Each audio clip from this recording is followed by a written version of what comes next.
بەهۆی دواکەوتن و پێنەدانی موچە هاوکات قوڵبوونەوەی قەیرانی دارایی لەسەر وڵاتیان کۆمەڵگەی پزیشکی بەخشین لە هەڵەبجە داشکاندنی بەرچاوی لە زۆربەی بەشەکانیدا بۆ چارەخوازان ڕاگەیاند.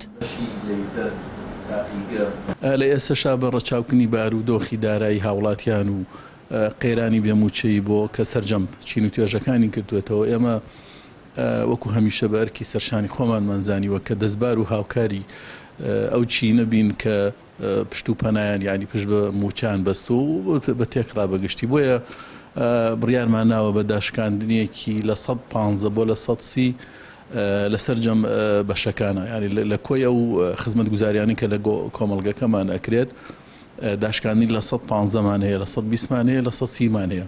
ئەم داشکاندانە لە ئەمڕۆوە دەست پێەکە تا 15 حەوت بەردەوامە بێ بۆ هیواتوانی بێتمان ئێمەش بتوانین بەشێک لەو بارگرانی و بارگرانیانی کە ڕویان کردوەتە سەرشانی هاوڵاتیانمان سووکی بکەین. داشکاندنەکە لە 15 تاکو لە 30 بۆ بەشە جیاوازە پزیشکەکان کراوە تا زۆرترین خەڵک سوودمەند بن. وەگەمیشە بەخشین بووە چەتر تا هەمووان بێ جیاوازی چارەسەری ئازارەکانیان بکەن. کۆمەڵگەی پزیشکی بەخشین زیاتر ئامانجی ساڕێژی چارەخوازانە و کەمتر بیری لە قازانجە و لە هەموو بارودۆخەکانیشدا ئەوەی سەلماندۆ و لە خزمەتکردندا پێشەنگە لە سنوورەکەدا. عایدە و خەسەخانەکانیانە هەموو کەسی سوادی هەموو فەقیری سوادی لێ کرد و زۆر کارێکی پیرۆز و جوان. ئارەوەڵا بەسی خەڵکیان چاوە کردای مەسمەوەی لە مەسم کاتەیە خەڵکی فانی خاڵێ و معاژ نییە و بێپارەیە و